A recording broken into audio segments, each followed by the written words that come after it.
오늘 설교의 성경 본문 제가 봉독합니다. 요한복음 1장 1절부터 3절 그리고 14절과 18절 말씀.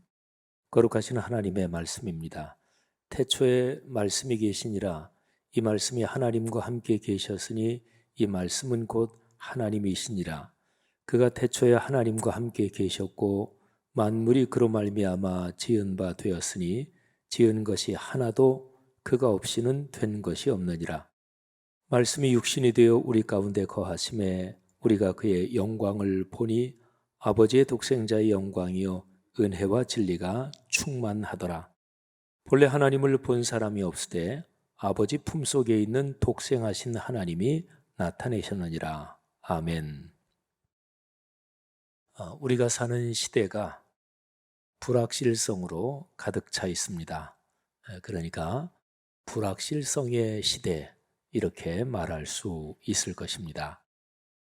그런데 이 표현, 불확실성의 시대, 이 표현은 1977년, 벌써 한참 옛날이죠.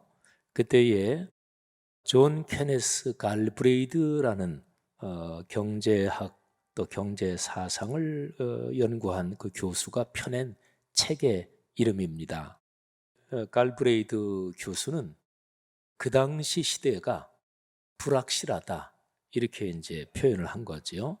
근데 주로 경제 상황과 연관해서 전 세계 경제가 돌아가는데 그때까지는 경제 상황을 설명하는 이론들이 아주 고전적으로 아담 스미스라든지 또 쭉 내려와서 케인즈라는 사람의 이론이든지 하여튼 유명한 경제학자들의 어떤 이론 또는 사상이나 철학, 그걸 가지고 전 세계 경제를 설명을 했습니다.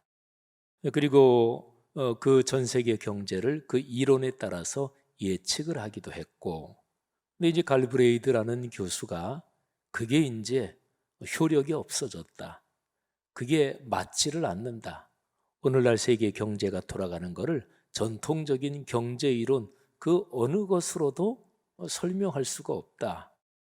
그러면서 갈브레이드 교수는 특별히 그 당시의 세계 경제가 오일 쇼크를 경험하고 나서 도무지 설명할 수 없을 정도로 돌아가는 상황을 불확실성의 시대라고 표현했습니다. 그런데 이제 그런 상황 속에서 바로 몇 년 후에 영국의 최초의 여성 총리 마가릿 대처가 총리가 된 게 79년이고요. 그리고 바로 1년 뒤에 미국의 로널드 레이건이 대통령이 되지요.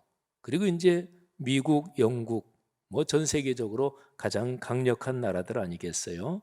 여기에서 강력하게 추진을 해서 그래서 이제 전 세계 경제가 그쪽 방향으로 강력하게 가속 페달을 밟고 움직이기 시작했는데 그게 이제 신자유주의 경제입니다.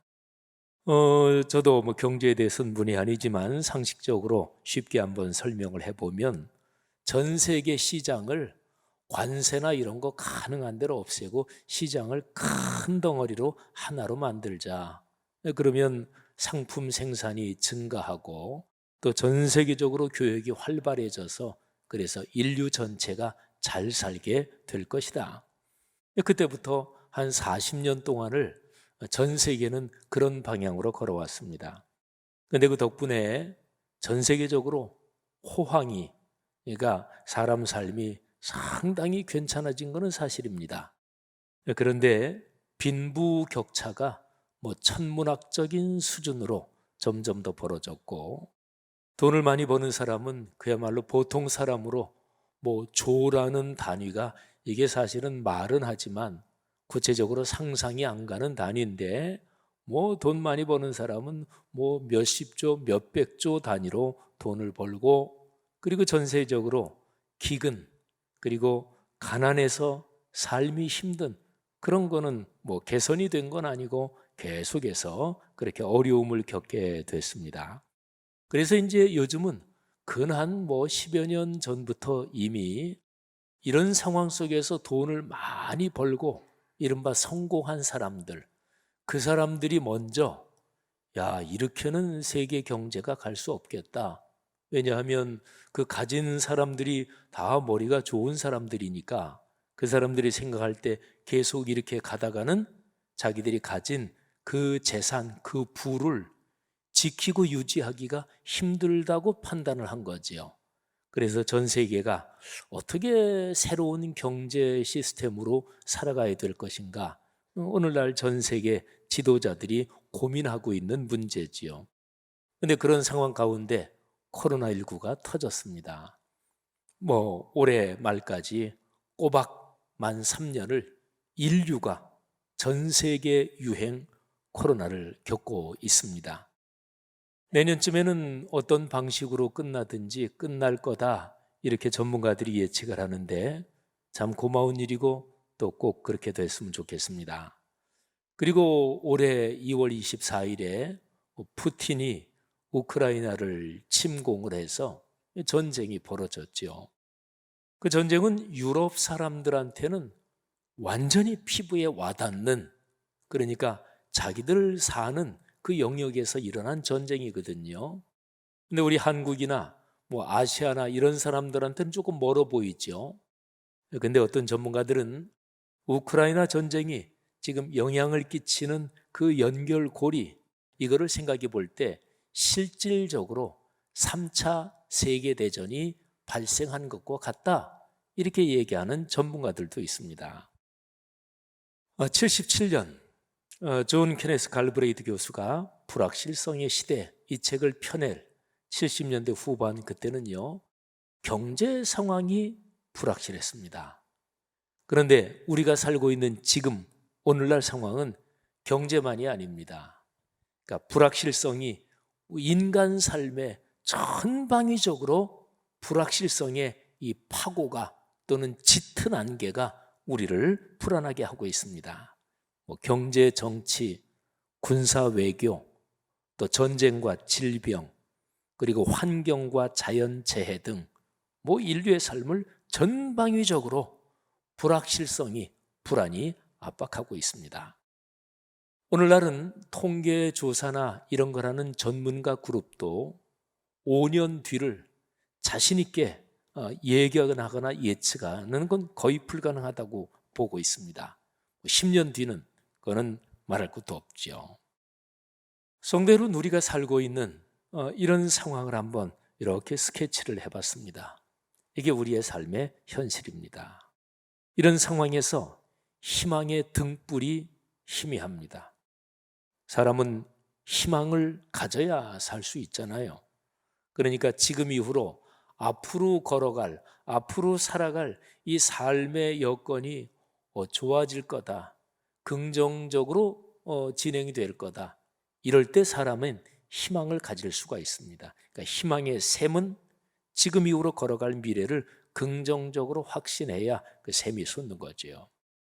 사람은 지금 현재가 제 아무리 삶이 편하고 또 성공한 그런 열매들이 있고 경제적으로 넉넉하고 몸이 건강하고 아들, 딸, 손주들 다 잘들 지내고 그러면 사람은 행복하잖아요.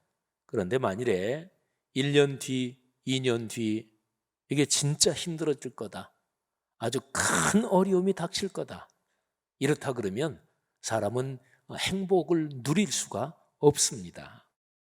사랑하시는 여러분, 사람은 희망을 먹어야 삽니다.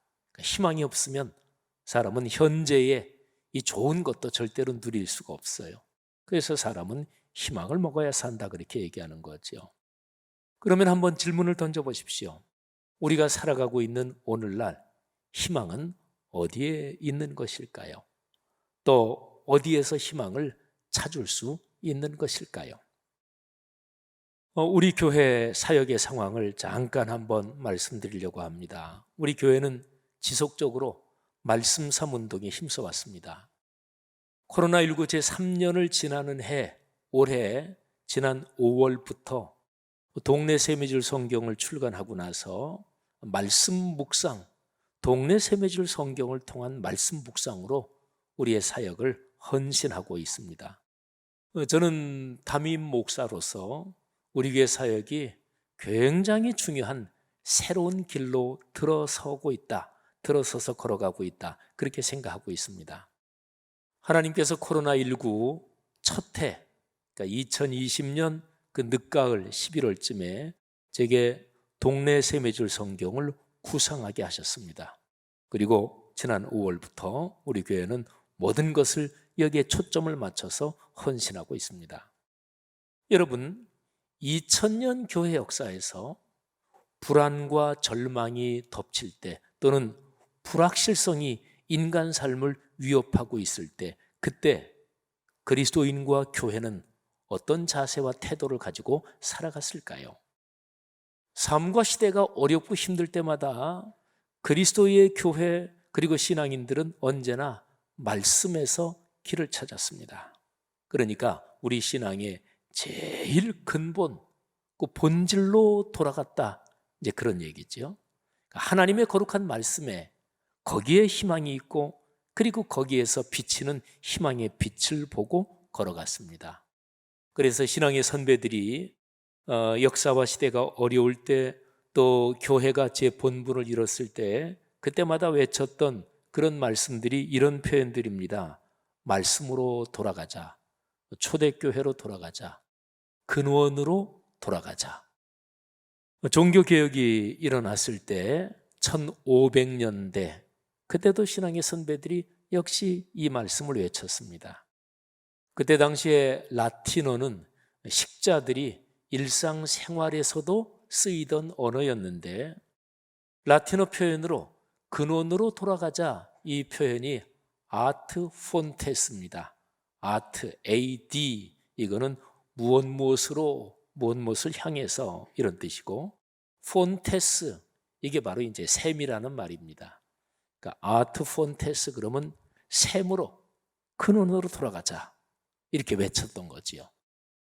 우리의 신앙의 선배들은 그 시대의 불확실성과 또는 불안, 그리고 깊은 절망이 덮칠 때마다 말씀으로 돌아가서 자신을 성찰하고 회개하며 갱신의 길을 걸었습니다. 좀 더 구체적으로 말하면 온 몸을 던져 66권 성경을 묵상하며 방향을 돌이켰습니다. 여러분, 한번 지금 우리 한국 교회를 생각하고, 또 우리 사회, 오늘날의 세계, 우리 삶의 상황을 생각해 보면 국내외적으로 참 혼란스럽습니다. 불안정하고 불확실성이 너무나 크죠. 이때 우리가 걸어갈 길은 2000년 우리 신앙의 선진들이 그랬던 것처럼 말씀으로 돌아가는 것입니다. 그리고 동네 세메줄 성경은 그 길로 걸어가는 길잡이요, 그리고 아주 유용한 도구인 거지요. 저는 그런 기도를 간절하게 하면서 사역하고 있습니다. 하나님께서 21세기에 5분의 1을 지나고 있는 인류와, 그리고 하나님의 교회를 새롭게 하시려고 우리 말씀삼 공동체를 들어 쓰시고 있다고 믿습니다. 그리고 동네 세메줄 성경을 하나님의 도구로 사용하신다는 것을 믿고, 또 더욱 하나님께서 그렇게 사용하시기를 간절히 소망하고 있습니다. 우리 성도 여러분들 모두의 기도, 또 간절한 바람에도 이게 중심에 있기를 주님의 이름으로 권면하며 축복합니다. 자, 우리는 코로나19를 거의 꼬박 3년을 겪고 있습니다. 그러면서 이제 3년째 이 마지막에 대림절을 맞고 있습니다. 대림절은 예수 그리스도께서, 그러니까 말씀이신 하나님, 그분이 사람 몸을 입고 이 땅에 오신 그리스도의 강림을 간절히 기다리는 절기잖아요. 그러니까 처음 오신, 2000년 전에 오신 그 초림을 기다리고, 그리고 다시 오겠다 약속하실 그리스도의 재림을 바라보면서 그거를 다시 한번 기억하는 절기가 대림절입니다. 그런데 지금 우리가 살고 있는 상황이 말씀드린 대로 참 불확실한 거예요. 불안한 거예요. 어떤 사람은 절망하는 사람도 굉장히 많을 것입니다. 근데 저는 요즘 들어서 그런 생각을 특히 더 많이 합니다. 나중에 몇 년 후에, 또는 5년, 10년 후에 지금 코로나 3년째 이 마지막, 한 해의 마지막을 걷는 이때를 돌아보면서 감사하고, 그리고 이때에 내가 참 당당했다, 하나님께를 향한 믿음을 가지고 그 길을 걸었다, 이렇게 회고할 수 있기를 간절히 바라고 있습니다. 불확실한 상황에서 모두가 불안에 휘둘리고 있었던 그 시절에 나는, 그리고 우리 말씀 삶 공동체는 말씀에서 희망의 빛을 보면서 길을 걸어갔다, 이렇게 회고할 수 있기를 간절히 바라고 있습니다. 사랑하신 여러분, 그런 기쁨이 있기를 주의 이름으로 축복합니다. 자, 대림절 첫 주일은 1년 교회력에 시작하는 날입니다. 자, 이 시작하는 날, 우리가 사는 세상에 있는 불확실성, 절망, 그런데 여기에서 희망의 빛은 예수 그리스도께서 세상에 오시는 그 사건, 말씀이 사람이 되신 사건에서 찾을 수 있는 거지요. 이게 바로 요한복음 1장의 메시지입니다. 자, 말씀이 우리에게 다가오면 어떤 일이 일어날까요? 생명의 힘이, 신체의 생명부터 시작해서 정신과 영혼, 하여튼 생명 있는 존재로서 총체적인 생명의 힘이 건강해지고 강해지고 찬란해집니다. 그러면서 희망의 빛을 볼 수 있게 돼요. 그거는 당연한 일입니다. 왜냐하면 요한복음 1장 그 처음 몇 절에 보면 하나님의 거룩한 말씀, 아니 하나님 자체이신 그 말씀, 그 안에 생명이 있다고 기록이 되어 있고, 그리고 그 생명이 이 세상에 비추면서 사람들에게 밝은 빛을 비춰주는 참된 빛이라고 말씀하고 있습니다. 자, 여러분, 그러면 이렇게 좀 중간 결론을 내릴 수 있습니다. 오늘날 희망이 어디에 있나요? 또 어디에서 희망을 찾을 수 있나요? 희망을 먹어야 살 수 있는데 말이죠. 중간 결론은 이겁니다. 말씀이 오시면 희망이 열립니다. 아니, 말씀 자체가 희망입니다. 불확실성이라는 불길한 징조가 탕류처럼 세계를 휩쓸고 있는 이 시대에 저는 대림절 기간 내내 말씀과 희망, 이런 큰 주제로 계속해서 설교를 진행하려고 합니다. 자, 요한복음 1장, 제일 첫 번째로 우리가 묵상할 말씀인데, 요한복음은 21개 장으로 구성되어 있죠. 그런데 전체 요한복음의 서론이 1장 1절부터 18절입니다. 그런데요, 이 서론이 참으로 광대하고 장엄합니다. 그리고 그 뜻을 헤아릴 수 없을 정도로 너무너무 깊습니다. 성경에는 이런 구절들이 있어요. 진짜 참 은혜로운 구절이고, 야, 참 좋다. 그래서 이제 묵상하고, 또 우리 같은 설교자들, 목사들은 뭐 주석도 보면서 연구도 하고 공부하잖아요. 그래서 야, 이런 은혜로운 뜻이 들어있었구나 하고 충분히 은혜를 받았는데, 나중에 그 말씀을 또 묵상하고 들여다보면 전에는 전혀 깨닫지도 못하고 생각하지도 못했던 은혜가 그 말씀에서 또 다가오고, 그래서 도무지 그 끝을 알 수 없는 그런 말씀들, 그런 성경 본문이 있습니다. 뭐 여러 군데 많지만 저한테는 특별히 창세기 1장, 그리고 에베소서 1장, 요한복음 1장, 그런 게 바로 그러한 구절입니다. 자, 요한복음 1장 1절부터 18절 이 서론에서 가장 중요한 핵심 내용만 이어보겠습니다. 그게 오늘 설교 본문이에요. 1절부터 3절, 그리고 14절, 18절. 그런데 이렇게 건너뛰면서 읽는데 절수를 빼고 읽으면 이게 건너뛰어서 읽는 건 줄을 전혀 알지 못할 정도로 아주 자연스럽습니다. 한번 제가 절수를 뺀 거를 읽어보겠습니다. 태초에 말씀이 계시니라. 이 말씀이 하나님과 함께 계셨으니 이 말씀은 곧 하나님이시니라. 그가 태초에 하나님과 함께 계셨고 만물이 그로 말미암아 지은 바 되었으니 지은 것이 하나도 그가 없이는 된 것이 없느니라. 말씀이 육신이 되어 우리 가운데 거하심에 우리가 그의 영광을 보니 아버지의 독생자의 영광이요 은혜와 진리가 충만하더라. 본래 하나님을 본 사람이 없으되 아버지 품속에 있는 독생하신 하나님이 나타내셨느니라. 아멘. 아주 자연스럽죠. 그 얘기는 1절부터 3절, 14절, 18절 요게 요한복음 서론의 핵심 내용이라는 거예요. 그러면 한번 조금 더 한번 살펴 들어가 보겠습니다. 자, 1절부터 3절 이 덩어리하고 그 다음에 이어지는 14절 이 두 부분을 한번 보면서 어떤 단어가 중요한가, 어떤 단어가 이 두 부분을 완전히 일직선으로 하나로 이어주는지 한번 살펴보겠습니다. 자, 1절부터 3절 태초에 말씀이 계셨다. 이 말씀이 하나님과 함께 계셨는데 이 말씀이 곧 하나님이시고 그리고 세상 모든 만물이 말씀으로 창조됐다. 자, 그런데 14절 보면 바로 그 말씀이 사람이 되셔서 이사 오셔서 우리와 같이 살게 되셨다. 여러분, 어떤 단어인가요? 아주 쉽죠. 말씀입니다. 태초부터 계셨던, 아니 하나님 자체이셨던 그 말씀이 이 세상에 사람이 돼서 오셨다, 그런 거지요.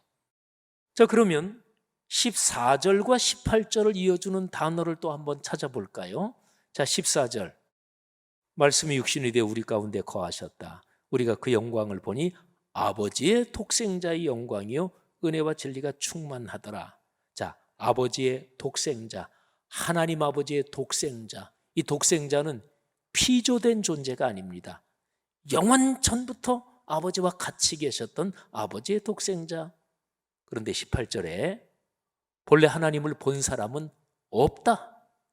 그런데 아버지 품속에 있는 독생하신 하나님이 하나님 아버지를 보여주셨다.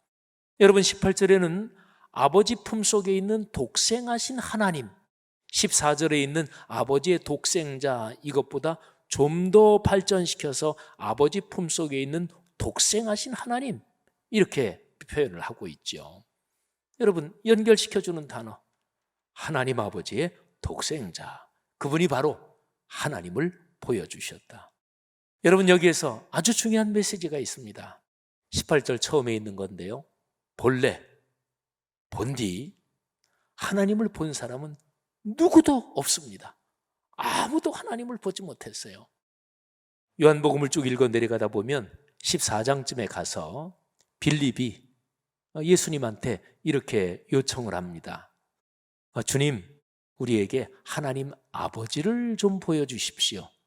그러면 우리가 좀 불안을 떨치고 안심할 수 있겠습니다. 그때 당시에 빌립과 다른 제자들은 예수님이 떠나신다, 뭐 이런 거를 듣고 나서 굉장히 불안하고 또 그냥 초조하고 이런 상황이었었거든요. 불확실성과 불안이 난무하는 오늘의 시대의 상황과 같이 비교할 수 있는 그런 분위기였습니다. 아버지를 보여주십시오. 하나님을 좀 보여주십시오. 예수님이 그렇게 말씀하시죠. 내가 너희와 이렇게 오랫동안 같이 있었다. 3년 동안이나 같이 있었다. 그런데 아버지를 보여달라 그러느냐? 나를 봤으면 하나님 아버지를 본 거하고 똑같다.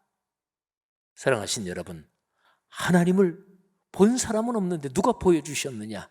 하나님의 독생자 예수 그리스도께서 하나님을 보여주셨습니다.